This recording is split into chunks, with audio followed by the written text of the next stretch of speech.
नमस्कार साथियों, आज का जो हमारा टॉपिक है वो बहुत ही इम्पोर्टेंट है। जब भी राजस्थान से संबंधित कोई एग्ज़ाम होता है तो उसमें हिस्ट्री के अंदर राजस्थान के साकों से संबंधित सवाल ज़रूर पूछे जाते हैं। तो जो भी राजस्थान के प्रसिद्ध साके हुए हैं उनके जो भी इम्पोर्टेंट पॉइंट्स हैं वो आज हम डिस्कस करेंगे। पहले हम साके के बारे में जान लेते हैं कि साका होता क्या है। नॉर्मली जब भी विदेशी आक्रांता आक्रमण करते थे तो जो राज्य का दुर्ग होता था, दुर्ग इसलिए बनाए जाते थे ताकि शत्रु से खुद की रक्षा की जा सके। बड़े बड़े दुर्ग होते थे, बड़ी दीवारें होती थी, आसपास में खाई होती थी या जल दुर्ग होते थे। अलग अलग प्रकार के दुर्ग हैं, दुर्ग वाले टॉपिक में हम उनके बारे में जानेंगे। तो सब लोग जब दुर्ग के अंदर शिफ्ट हो जाते थे तो उनका खाना पीना रहना सब वहीं पे होता था। परंतु कभी कभी ऐसा होता था कि जो शत्रु थे वो सेना में संख्या में ज़्यादा होते थे, तो वो लोग घेरा डाल के बैठ जाते थे। कहीं कहीं महीनों तक, सालों तक वो घेरा डाल के बैठे रहते थे। और एक समय ऐसा आता था जब दुर्ग के अंदर खाने पीने की कमी हो जाती थी। उस वक्त अपने स्वाभिमान की रक्षा के लिए जो राजपूत योद्धा थे, जो वीर थे, वो केसरिया रंग की पगड़ी धारण करते थे और अंतिम युद्ध लड़ते थे। उन्हें पता है कि हम नहीं जीत पाएंगे, पर अपने मातृभूमि की रक्षा के लिए, अपने स्वाभिमान की रक्षा के लिए वो खुद को युद्ध में झोंक देते थे। तो वो जो केसरिया रंग की पगड़ी बांध के अंतिम युद्ध करते थे वो केसरिया कहलाता था। वो क्या कहलाता? केसरिया। अब राजपूत औरतों को वीरांगना क्यों बोला जाता है? क्योंकि पुरुष तो फिर भी शत्रु से युद्ध करते हुए उनके हाथों से मारे जाते थे, परंतु जो औरतें थी वो अपने स्वाभिमान की रक्षा के लिए, अपने आत्मसम्मान की रक्षा के लिए, अपने सतीत्व की रक्षा के लिए, क्योंकि जो भी मुगल आक्रांता थे या तुर्क आक्रांता थे वो बच्चों को, महिलाओं को गुलाम बना लेते थे, बंदी बना लेते थे और उनके साथ अमानवीय कृत्य करते थे। तो उससे खुद को बचा के रखने के लिए वो लोग क्या करते थे, जो महिलाएं थी वो खुद को आग के हवाले कर देती। बड़ा कोई अग्निकुंड होता था, वहाँ पे अग्नि प्रज्वलित करके अपने कुल देवी देवताओं की पूजा करके और वो आग के अंदर कूद जाती थी, अपने प्राणों को न्यौछावर कर देती थी। तो ये जो थी वो जौहर कहलाती थी। ये जो क्रिया थी वो जौहर कहलाती थी। जौहर और केसरिया जब साथ में होते थे तो ये साका कहलाता था। ठीक है, अभी इसके बारे में और आगे डिस्कस करेंगे। एक छोटी सी इसकी डेफिनेशन है वो भी देख लेते हैं।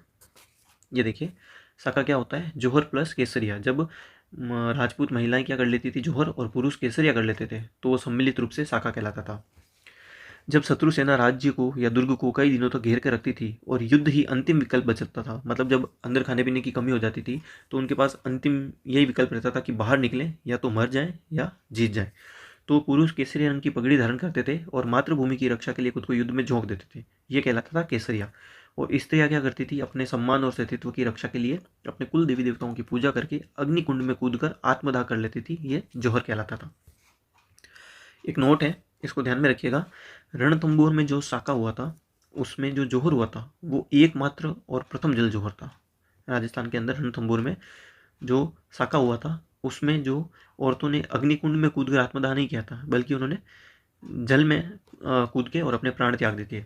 तो ये सवाल पूछा जा सकता है कि एकमात्र जल जोर कहाँ पर हुआ था? तो रणथंबोर में हुआ था। और प्रथम जल जोर कहाँ हुआ था? तो वो भी रणथंबोर। अब पहला ही चलते हैं, प्रसिद्ध साकों के अंदर पहला ले लेते हैं रणथंबोर का साका। रणथंबोर का साका कब हुआ था? 1301 के अंदर हुआ था, अलाउद्दीन खिलजी के समय। उस वक्त रणथंबोर पे किसका शासन था? हमीर देव चौहान का। जो चौहानों की रणथंबोर शाखा थी, चौहानों की जो रणथंबोर शाखा थी उसके शासक थे हमीर देव चौहान। उनके बारे में बोला जाता कि उन्होंने 17 युद्ध लड़े थे, जिसमें से उन्होंने 16 में जीत हासिल की थी। 17वां युद्ध यही था अलाउद्दीन खिलजी के सामने, जिनमें वो वीर गति को प्राप्त हो गए थे और जीत नहीं पाए थे। तो ये लड़ाई अभी से नहीं स्टार्ट हुई थी, पहले से हुई थी। जब जलालुद्दीन खिलजी का शासन था और रणथंबोर दुर्ग की चाबी बोला जाता है जाहिन का दुर्ग। जाहिन का दुर्ग जो है रणथंबोर दुर्ग की चाबी बोला जाता है। तो जलालुद्दीन खिलजी ने 1291 के अंदर जाहिन दुर्ग के ऊपर आक्रमण किया था और उस पर कब्जा कर लिया था। उसके बाद में उसने रणथंबोर के दुर्ग पे आक्रमण किया था, परंतु वो उसे जीत नहीं पाया। फिर 1292 के अंदर उसने फिर से रणथंबोर पे आक्रमण किया था और इस बार फिर से वो नहीं जीत पाया था। इसके बाद में क्या हुआ था कि जलालुद्दीन को मार के अलाउद्दीन खिलजी सुल्तान बन गया था। कब? 1296 के अंदर। अब ऐसा था कि उसको दक्षिण विजय करनी थी और आगे गुजरात भी जीतना था, तो वो रास्ता यहाँ से जाता था राजस्थान में, रणथंबोर से होकर के। तो उसको राजपूतानी को जीतना, इधर चित्तौड़, रणथंबोर इनको जीतना उसके लिए ज़रूरी हो गया था, क्योंकि अलाउद्दीन खिलजी जो था बहुत ही साम्राज्यवादी सुल्तान था। और इसके अलावा क्या था कि उसे एक रीज़न मिल गया था हमला करने के लिए। हमेशा वो कोई ना कोई रीज़न ढूंढते थे। तो हमीर देव चौहान के बारे में आप लोगों को पता होगा कि उसको हठी अमीर भी कहा जाता है। हठी अमीर मतलब एक बार जो हट पकड़ लेता था उसको छोड़ता नहीं था। उसके बारे में दो लाइन भी फेमस है, सिंह सुवर्ण सतपुरुष वचन कदली पड़े एक बार, तिरिया तेल हमीर हट चढ़े ना दूजी बार। तो ऐसे ही हमीरदेव चौहान ने क्या किया था, अलाउद्दीन खिलजी के शत्रु थे, जो मंगोल शत्रु थे, एक तो केहबरू और एक मोहम्मद शाह, उनको हमीरदेव चौहान ने अपने पास शरण दे दी थी। तो अलाउद्दीन खिलजी ने बोला था कि भाई उनको मेरे हवाले कर दे, पर अब शरणागत की रक्षा करना राजपूत का धर्म है, तो उन्होंने इस चीज़ के लिए मना कर दिया। तो अलाउद्दीन खिलजी वेट ही कर रहा था कि उसे कोई रीज़न मिले, और इस तरह से अलाउद्दीन खिलजी को एक रीज़न मिल गया रणथंबोर के ऊपर आक्रमण करने का।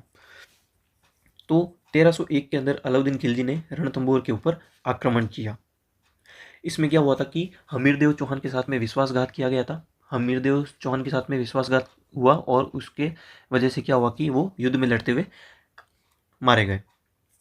राजस्थान के अंदर ये गौरवशाली, एकदम गौरवशाली शाखा माना जाता है, क्योंकि इसमें क्या हुआ था कि हमीरदेव वीरगति को प्राप्त हुए, सबसे पहले ये हुआ था। और हमीरदेव की पत्नी थी रंगा देवी, हमीरदेव की पत्नी थी रंगा देवी, और रंगा देवी के साथ में इनकी एक पुत्री भी थी, देवल।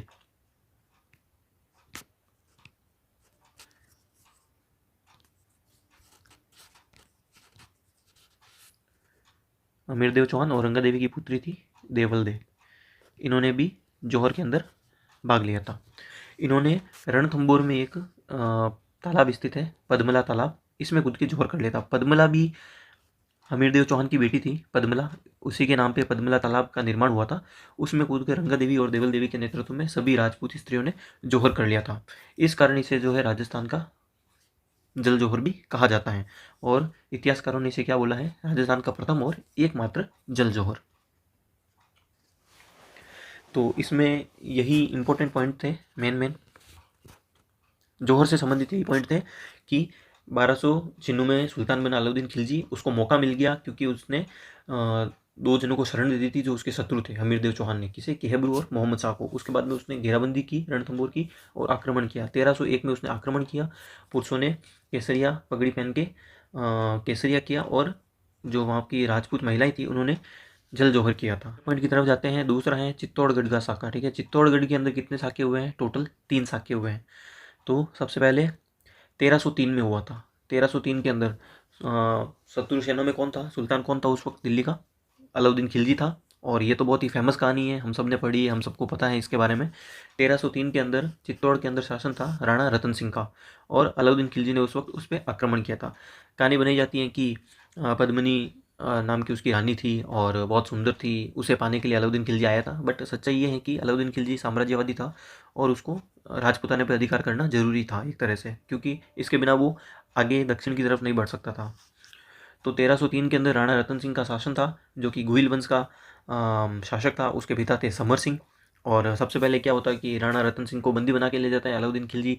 फिर उसे छुड़ाने के लिए 2 वीर योद्धा जाते हैं, उसके नाम आपने सुने होंगे, गोरा और बादल। गोरा और बादल, वो अलाउद्दीन खिलजी शर्त रखता है कि अगर रानी आती है तो मैं राणा को छोड़ दूंगा। तो वो बोलती है कि, रानी बोलती है कि भाई मैं अकेले नहीं आऊँगी, मेरे साथ मेरी दासियाँ भी आएगी बहुत सारी। तो ऐसा करके पालकियाँ जाती हैं जिसके अंदर हथियारबंद सैनिक होते हैं, और वो वहाँ पे जाके राणा रतन सिंह को छुड़ा के ले आते हैं। अलाउद्दीन खिलजी को ये बात खटक जाती है, तो वो हाथों हाथ चित्तौड़ के ऊपर चढ़ाई कर देता है। और फिर शाखा होता है जिसमें राणा रतन सिंह वीरगति को प्राप्त होते हैं, और जो राजपूत महिलाएं होती हैं वो पद्मिनी के नेतृत्व के अंदर जौहर कर लेती हैं। ये होगी मेन चीज़। अब अगला पॉइंट देखते हैं, द्वितीय शाखा। दूसरा शाखा कब हुआ था, दूसरा शाखा हुआ था 1534 के अंदर। 1534 के अंदर उस वक्त चित्तौड़ का शासन कौन था, राणा विक्रमादित्य। मेन शासक के नाम याद रखने हैं, और रानी का नाम याद रखना है कि किसके नेतृत्व में जौहर हुआ था और किसने आक्रमण किया था और किस टाइम किया था, तारीख याद रखनी है, सन याद रखना है। ठीक है, तो 1534 के अंदर, 1534 के अंदर राणा विक्रमादित्य का शासन था चित्तौड़ के अंदर। और उस वक्त शत्रु सेना में कौन था, गुजरात का सुल्तान था बहादुर शाह। गुजरात का सुल्तान था बहादुर शाह, उसने आक्रमण किया था। और इसमें जो रानी कर्णावती थी, कहीं कहीं कर्मावती नाम भी मिलता है, वर सही नाम है कर्णावती, इसके नेतृत्व में स्त्री ने जौहर किया था। केसरिया किसके नेतृत्व में हुआ था, तो देवलिया के बाघ सिंह थे। देवलिया के बाघ सिंह के नेतृत्व में केसरिया हुआ था। बाघ सिंह, देवलिया कहाँ पे पड़ता है, प्रतापगढ़ के अंदर पड़ता है। तो देवलिया के बाघ सिंह के नेतृत्व में केसरिया हुआ था, और कर्णावती के नेतृत्व में जौहर हुआ था। ये कहानी भी आपने सुनी होगी। कर्णावती जो है हुमायूं को राखी भेजती है कि मेरी रक्षा करो, पर हुमायूं उलझा हुआ होता है शेर शाह के साथ, तो उसकी मदद नहीं कर पाता है। बाद में हुमायूं इसके ऊपर आक्रमण भी करता है बहादुर शाह के ऊपर, और इसे हरा भी देता है। तो ये अलग, जब राजवंश पढ़ेंगे तो ये अलग टॉपिक है, उस वक्त डिस्कस करेंगे। अभी जौहर के लिए इतने पॉइंट्स सही हैं। आगे चलते हैं, फिर तीसरा साका आता है। तीसरा साका कब हुआ था? तीसरा साका हुआ था 1567 के अंदर। उस वक्त कौन था शासक? उदय सिंह था। और मुगल शासक कौन था उस वक्त? अकबर था। कब हुआ था? 1567 के अंदर राणा उदय सिंह शासक थे और अकबर के समय में हुआ था। अगर एग्जैक्ट डेट भी पूछी जाए तो 23 अक्टूबर थी। 23 अक्टूबर 1567, 1567, 23 अक्टूबर 1567 के अंदर अकबर ने चित्तौड़ के ऊपर आक्रमण किया था। उस वक्त राणा उदय सिंह का शासन था और उसमें 2 वीर योद्धा लड़ते हुए मारे गए थे, जयमल राठौड़ और पत्ता जोड़ावत। जयमल और पत्ता जिसके बारे में हमने सुना ही है। परंतु फिर क्या होता है कि अकबर के पास बड़ी सेना होती है। 15 फरवरी 1568 के अंदर अकबर जो है चित्तौड़गढ़ को विजय कर लेता है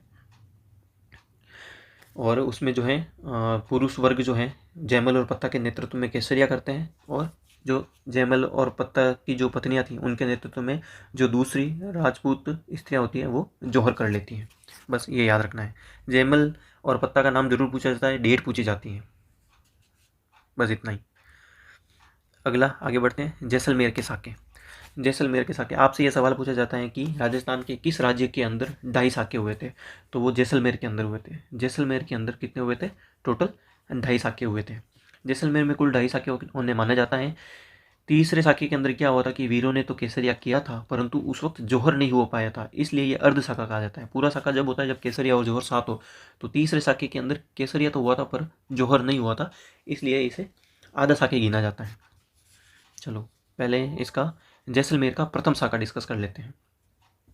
जैसलमेर का प्रथम साका कब हुआ था? 1299 के अंदर हुआ था। 1299 के अंदर हुआ था। जैसलमेर का पहला साका अलाउद्दीन खिलजी के समय 1299 में हुआ था। दिल्ली के सुल्तान अलाउद्दीन खिलजी ने विशाल सेना के साथ दुर्ग को घेर लिया था, जैसलमेर के दुर्ग को। इसमें भाटी शासक था उस वक्त। जैसलमेर पे किसका शासन था? भाटी शासक था, रावल मूलराज भाटी, इनके नेतृत्व में, और कुंवर रतन सिंह, और इसके साथ में कोई दूसरे अन्य योद्धा थे जिन्होंने मिलकर केसरिया किया था और वीरांगनाओं ने क्या किया था? जौहर किया था। ये याद रहेगा। कब हुआ था? 1599 में। सुल्तान कौन था? अलाउद्दीन खिलजी था। जैसलमेर का शासक कौन था? भाटी रावल मूलराज भाटी। और दूसरे जो सैनिक है, एक इंपॉर्टेंट नाम है कुंवर रतन सिंह, इनके साथ में दूसरे योद्धा थे, इन्होंने केसरिया किया था और इनकी रानियों ने जो है, इनकी पत्नियों ने जौहर किया था। यह प्रथम साके से संबंधित है, इसको याद रखना है। फिर आती है दूसरे साके की बारी। अब दूसरे साके के अंदर क्या था? फिरोज शाह तुगलक ने आक्रमण किया था। ठीक है, तुगलक वंश का शासक था फिरोज शाह तुगलक, काफ़ी फेमस। जब आगे पढ़ेंगे सुल्तानों के बारे में तो उसमें डिस्कस करेंगे। फिरोज शाह तुगलक ने आक्रमण किया था कब? 1352 के अंदर। कहाँ पर? जैसलमेर में। उस वक्त जैसलमेर में किसका शासन था? रावलदुद्दा त्रिलोकसी का। रावलदुद्दा त्रिलोकसी जैसलमेर का शासक था। और हमला किसने किया था? फिरोज शाह तुगलक ने। कब किया था? तो 1352 के अंदर। तो इन सभी सैनिकों ने केसरिया किया था और वीरांगनाओं ने जौहर कर लिया था। ये याद रहेगा। ठीक है, आगे बढ़ते हैं। अब आती है तीसरे साके की बारी, जो कि अर्ध साका है। तीसरा साका गिनेंगे इसे, पर यह है क्या? अर्ध साका, क्योंकि इसके अंदर जौहर नहीं हुआ था। इस वक्त जैसलमेर का शासक कौन था? लूणकरण। लूणकरण जो है जैसलमेर का इस वक्त शासक था, यह भी भाटी शासक था। और इस समय कंधार के शासक अमीर अली के आक्रमण के समय यह हुआ था। कंधार का शासक किसने आक्रमण किया था जैसलमेर पर? कंधार के शासक अमीर अली ने। जैसलमेर का शासक कौन था? लूणकरण। तो इसमें वीरों ने केसरिया तो किया था, लड़ते हुए वीर गति को भी प्राप्त किया था इन्होंने, लेकिन महिलाओं ने, स्त्रियों ने यहाँ पर जौहर नहीं किया था, इसीलिए इसे अर्धसाका माना जाता है। और यह घटना कब की है? 1550। डेट याद रखना कब हुआ था? 1550 के अंदर। हमला किसने किया था? कंधार के शासक अमीर अली ने। और जैसलमेर का शासक कौन था? लूणकरण। और ये जो साका है ये अर्ध साका है, क्योंकि पुरुषों ने केसरिया किया था और महिलाओं ने इसमें जौहर नहीं किया था। बस ये चीज़ें हैं, पॉइंट हैं ध्यान रखने वाले, तो इसको ध्यान रखना है हमें। आगे बढ़ते हैं।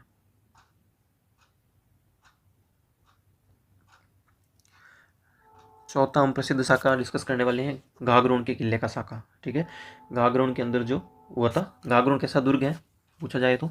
जल दुर्ग है, मतलब जिसके चारों तरफ जल हो। तो घाघरोन का दुर्ग था जल दुर्ग, ये ध्यान रखना आप। ठीक है, इसके अंदर कब हुआ था ये साका? 1423 के अंदर उस वक्त शासन किसका था? अचलदास खींची। अचलदास खींची का शासन था।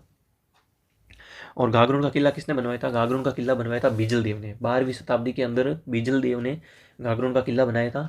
300 साल तक खींची राजाओं का राज्य था यहाँ पर। और इन 300 सालों के अंदर घाघरों के अंदर 14 युद्ध हुए और 2 जौहर हुए थे। इस चीज़ को आपको ध्यान रखना है, ठीक है। प्रथम साके की बात करते हैं। प्रथम साका कब हुआ था? तो प्रथम साका हुआ था 1423 के अंदर। 1423 ईस्वी के अंदर प्रथम साका होता है घाघरों का, जिसके अंदर शासक होता है अचलदास खींची। और आक्रमण कौन करता है? मांडू का सुल्तान होसंग शाह उर्फ अलप खां। मांडू का सुल्तान होता है होसंग शाह, और इसका ही दूसरा नाम क्या है? अलप खां इसका नाम है। मांडू, मांडू मतलब मांडवगढ़, मांडवगढ़ को ही मांडू बोला गया है। और ये एरिया कौन सा था? पश्चिमी मध्य प्रदेश का जो मालवा क्षेत्र है, पश्चिमी मध्य प्रदेश का जो मालवा क्षेत्र है वही है मांडवगढ़, या उसी को आप मांडू बोल लीजिए। होसंग शाह गोरी कौन था? होसंग शाह गोरी मांडू का राज्यपाल था। उस वक्त सुल्तान कौन था? फिरोज शाह। फिरोज शाह ने होसंग शाह गोरी को मांडू का राज्यपाल नियुक्त किया था। इसी को अलप खां भी बोला जाता है। तो जो फिरोज शाह का ये राज्यपाल नियुक्त किया गया था होसंग शाह, उसने आक्रमण किया था घाघरों के ऊपर। कब? 1423 के अंदर। और शासक कौन था? अचलदास खींची था, खींची वंश का था। तो इस वक्त इन लोगों ने, अचलदास खींची के नेतृत्व में वीरों ने जो है केसरिया किया था। और उनकी पटरानी थी, किनकी? अचलदास खींची जी की पटरानी थी लाला मेवाड़ी। लाला मेवाड़ी कौन थी? जो महाराणा कुंभा थे, महाराणा कुंभा की बहन थी लाला मेवाड़ी, महाराणा कुंभा की बहन थी और अचलदास खींची जी की पत्नी थी। तो इनके नेतृत्व में जौहर हुआ था। इसके बारे में हमको जानकारी कहाँ से मिलती है? अचलदास खींची वचनिका, सबने सुना होगा इसके बारे में। अचलदास खींची वचनिका किसने लिखी थी? शिवदास गार्डन ने। तो उसके अंदर इस साके के बारे में, इस युद्ध के बारे में हमें जानकारी मिलती है। डेट याद रखिए 1423, शासक अचलदास खींची, हमलावर कौन था? सुल्तान होसंग शाह उर्फ अलप खां। ये कौन था? राज्यपाल नियुक्त किया गया था मांडू का, किसके द्वारा? फिरोज शाह तुगलक के द्वारा। और जौहर किसके नेतृत्व में होता? लाला मेवाड़ी के नेतृत्व में। बस ये पॉइंट याद रखना है। डेट मोस्ट रहेगी, डेट याद रखना है, शासक याद रखना है। अब बात करते हैं दूसरे साके के बारे में। जैसा मैंने आपको बताया 14 युद्ध हुए थे और 2 जौहर हुए थे, तो ये दूसरा साका है इसी के अंदर। अब ये कब हुआ था? ये हुआ था 1444 के अंदर। कब हुआ? 1444 के अंदर मांडू के सुल्तान महमूद खिलजी प्रथम और अचलदास खींची के पुत्र पालन सिंह के मध्य युद्ध हुआ था। इस बार हमलावर कौन है? सुल्तान महमूद खिलजी। मांडू का सुल्तान है महमूद खिलजी। और घाघरों पे राज किसका है? अचलदास खींची जी के पुत्र हैं पालन सिंह। इनके मध्य में युद्ध हुआ था। तो इसमें भी वीरों ने केसरिया किया था और वीरांगनाओं ने जो है अपने सतीत्व की रक्षा के लिए जौहर कर लिया था। अब घाघरों का जो ये दूसरा साका है, अगर ये सवाल भी बन सकता है, ये पॉइंट इसलिए मैंने ऐड किया है कि घाघरों के दूसरे साके का विस्तृत वर्णन कहाँ पे मिलता है, ये सवाल बन सकता है। इसको ध्यान रखिए। महासिरे महमूद शाही, महासिरे महमूद शाही, इसके अंदर इस दूसरे साके का वर्णन मिलता है। पहले साके का वर्णन किसमें मिलता है? अचलदास की चीरी वचनिका। और दूसरे साके का वर्णन मिलता है महासिरे महमूद शाही। बस ये पॉइंट याद रखना है दूसरे साके के बारे में, घाघरों के। आगे बढ़ते हैं। अब 5वें नंबर पर हम डिस्कस करेंगे जालोर का साका। जालोर के अंदर जो साका हुआ था, उस वक्त जालोर का शासक कौन था? कानड़देव। कानड़देव कौन? चौहान है, कानड़देव चौहान। इसकी शाखा के बारे में आपको थोड़ा सा बता देता हूँ। जो अजमेर के पृथ्वीराज चौहान थे, पृथ्वीराज चौहान के बाद में एक चौहानों की शाखा गई रणथंभौर, जो उनके पुत्र ले गए थे, ठीक है, गोविंद राय। और उसके बाद में दूसरी शाखा गई थी नाडोल। अजमेर के बाद में चौहानों की एक शाखा गई रणथंभौर और दूसरी शाखा गई नाडोल। और नाडोल से एक शाखा गई थी जालोर। तो उस जो जालोर की जो चौहान शाखा थी, उसके ये प्रतापी शासक थे कानड़देव। इनका शासनकाल था और ये हुआ कब था? 1311-12 में। उस वक्त सुल्तान कौन था? अलाउद्दीन खिलजी। टाइम पीरियड से आपको पता चल जाएगा। तो आक्रमण किसने किया था? अलाउद्दीन खिलजी ने। कहाँ पर? जालोर दुर्ग पर। जालोर का शासक कौन था? चौहान कानड़देव। कब हुआ था? 1311-12 के अंदर। और उसमें कानड़देव की रानी जी थी जेतल दे। इनके नेतृत्व में जो है स्त्रियों ने जौहर किया था। कानड़देव और वीरमदेव, कानड़देव इनके पुत्र थे वीरमदेव। इन दोनों की युद्ध में वीरगति हो गई थी और जो वीरांगनाओं ने जो यहाँ पर जौहर किया था। इसके बाद में जो है जालोर का जो दुर्ग था, उसका अलाउद्दीन खिलजी ने नाम क्या रख दिया था? जलालाबाद। और उस वक्त कानड़देव क्यों हार गए थे? गद्दार की वजह से। उस वक्त कौन था गद्दार? गद्दार था बीका दहिया। अगर आपसे पूछा जाए कि जब जालोर के ऊपर अलाउद्दीन खिलजी ने आक्रमण किया, तो उस वक्त गद्दार कौन था जिसने किले के भेद बताए थे? तो वो था बीका दहिया। एक आपने कहावत सुनी होगी, रायरा भाव तो राते गया। वो कहावत जालोर के दुर्ग से ही निकली है। ऐसा बोला जाता है कि जालोर का दुर्ग बहुत मजबूत था, अलाउद्दीन खिलजी उसे तोड़ नहीं पा रहा था।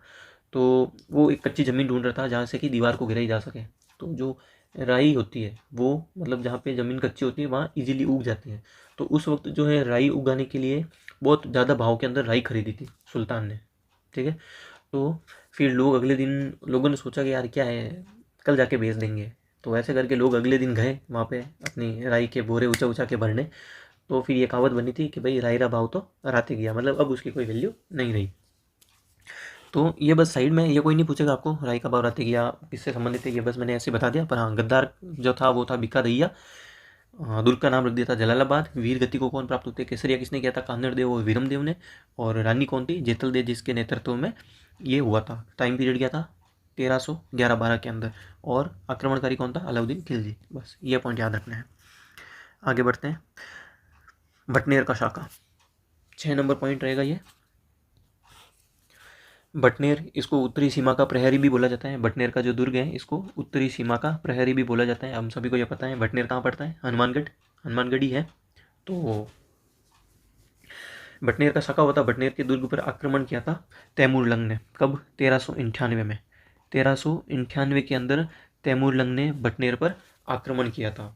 अब दिक्कत ये थी कि मुल्तान से दिल्ली आगरा जाने के रास्ते में पड़ता था भटनेर। क्या है, मुल्तान से जब निकला था तैमूरलंग तो उसको दिल्ली आगरा जाना था, दिल्ली को लूटना था उसको, तैमूर को दिल्ली को लूटना था, ठीक है। और दिल्ली आगरा जाने के लिए रास्ते में पड़ता था भटनेर।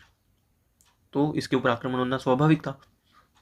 तैमूरलंग के बारे में आपको पता होगा, उज्बेकिस्तान का शासक था और उसको दिल्ली लूटने जाना था, रास्ते में भटनेर पड़ता था, तो उसने भटनेर के ऊपर आक्रमण किया। टाइम क्या था, 1398 का। उस वक्त भटनेर दुर्ग का शासक कौन था, दूलचंद भाटी। पॉइंट है इंपॉर्टेंट, याद रखने हैं ये। टाइम 1398 ईस्वी, आक्रमण करता तैमूरलंग और भटनेर दुर्ग का शासक कौन, दूलचंद भाटी। तो ऑब्वियसली युद्ध हुआ जिसके अंदर दूलचंद भाटी वीरता के साथ लड़ते हुए वीरगति को प्राप्त हुए। इन्होंने केसरिया किया। और ऐसा माना जाता है कि भटनेर राजस्थान का एकमात्र ऐसा दुर्ग है जहाँ पर हिंदू महिलाओं के साथ मुस्लिम महिलाओं द्वारा भी जोहर किया गया था, क्योंकि मुस्लिम भी रहते थे यहाँ पर। तो अगर आपसे पूछा जाए कि राजस्थान के किस दुर्ग के अंदर हिंदू महिलाओं के साथ मुस्लिम महिलाओं के जोहर करने की जानकारी मिलती है, तो वो भटनेर का दुर्ग है। इंपॉर्टेंट पॉइंट है, सवाल घुमा के या स्टेटमेंट वाले सवाल के अंदर ये पूछ सकते हैं। शासक याद रखिए, दूलचंद भाटी, भटनेर का। टाइम पीरियड 1398, आक्रमणकर्ता तैमूरलंग और हिंदू महिलाओं के साथ मुस्लिम महिलाओं ने जोहर कर लिया था। ये है भटनेर के बारे में मेन पॉइंट, ठीक है। चलिए आगे बढ़ते हैं। अगला, सिवाना के साके। सिवाना के अंदर भी 2 साके हुए हैं, ठीक है। तो सिवाना का पड़ता है बाड़मेर के अंदर, पता ही होगा। और सिवाना को एक और चीज़ के लिए जाना जाता है, मारवाड़ के राजाओं की शरण स्थली। मारवाड़ के जितने भी राजा थे उनकी शरण स्थली रहा है सिवाना हमेशा से। और सिवाना को क्या बोला जाता है, जालूर दुर्ग की कुंजी। रणथंबोर की बात आए, पूछे कि रणथंबोर की कुंजी कौन सी है, तो जाहिन दुर्ग। और पूछे कि जालोर दुर्ग की कुंजी कौन सी है, तो सिवाना। याद रहेगा। सिवाना के ऊपर शासन किसका था, सातलदेव सोनगरा, चौहान वंश के शासक थे, ठीक है। सातलदेव सोनगरा। पहले साके की बात करते हैं, कब हुआ था, 1308 के अंदर। अलाउद्दीन खिलजी के समय सर्वाधिक हुए हैं ये, ठीक है, क्योंकि बहुत साम्राज्यवादी था, राजपूताने के ऊपर बहुत आक्रमण किए। 1308 के अंदर सिवाना के ऊपर अलाउद्दीन खिलजी आक्रमण करता है। उस वक्त खिलजी सेनापति कौन होता है, कमालुद्दीन, ठीक है। कमालुद्दीन ने यहाँ पर परमार शासक वीर शीतल देव, या इनको सातल देव भी बोलते हैं, दुर्ग को घेर लिया था। तब शीतल देव मतलब सातल देव और सोमेश्वर, सोमेश्वर कौन थे, इनके पुत्र थे, सातल देव के पुत्र थे सोमेश्वर। इन्होंने अलाउद्दीन के खिलजी का जो आक्रमण होता उसका प्रतिरोध किया था और केसरिया किया था। उस वक्त सातल देव की रानी कौन थी, रानी मैणादे। इनके नेतृत्व में जोहर हुआ था। खिलजी ने सिवाना को जीतकर इसका नाम क्या रख दिया था, खैराबाद रख दिया था। और उस समय का ये पहला जोहर हुआ, कहाँ पर, सिवाना के अंदर। सिवाना के अंदर ये उस समय का पहला जोहर था। टाइम पीरियड था 1308। आक्रमणकारी था अलाउद्दीन खिलजी। शासक कौन था, चौहान वंश का शासक था सातल देव। और अलाउद्दीन खिलजी, ये पूछ सकते हैं अलाउद्दीन खिलजी के किस सेनापति ने दुर्ग को घेरा था या आक्रमण किया था, तो उसका नाम याद रखना है आपको, कमालुद्दीन। कौन था उसका सेनापति, कमालुद्दीन। कमालुद्दीन इंपॉर्टेंट पॉइंट है, याद रखना है। सातल देव शासक था और सातल देव के साथ सोमेश्वर ने भी केसरिया किया था। सोमेश्वर कौन थे, सातल देव के पुत्र थे सोमेश्वर। और सातल देव की रानी कौन थी, रानी मैनादे, जिनके नेतृत्व में जोहर हुआ था। जब अलाउद्दीन खिलजी लास्ट में जीत गया था तो सिवाना का नाम उसने खैराबाद रख दिया था। बस ये पॉइंट है, इनको याद रखना है।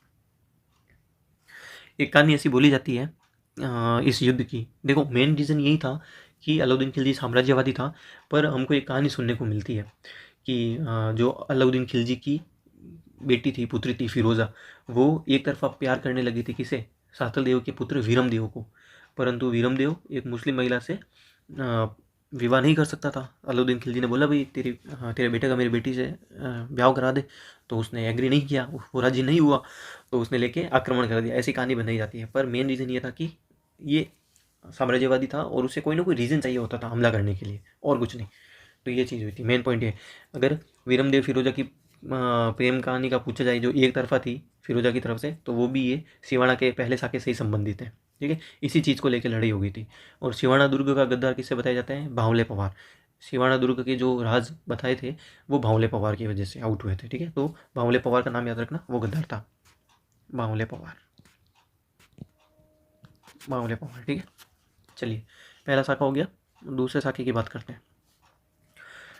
सिवाड़ा का दूसरा साका कब हुआ था? ईस्वी सन 1589, 1589 के अंदर। उस वक्त किसका शासन था? मुगल शासक अकबर का। अकबर के काल में सिवाड़ा का दूसरा साका हुआ था। तो उस वक्त आक्रमण किसने किया था? जोधपुर के जो राजा थे, मोटा राजा उदय सिंह, उनके नेतृत्व में अकबर की सेना ने सिवाड़ा के शासक वीर कल्ला राय मलोद पर आक्रमण किया था। सिवाड़ा के शासक कौन थे 1589 के अंदर? कल्ला राय मलोद।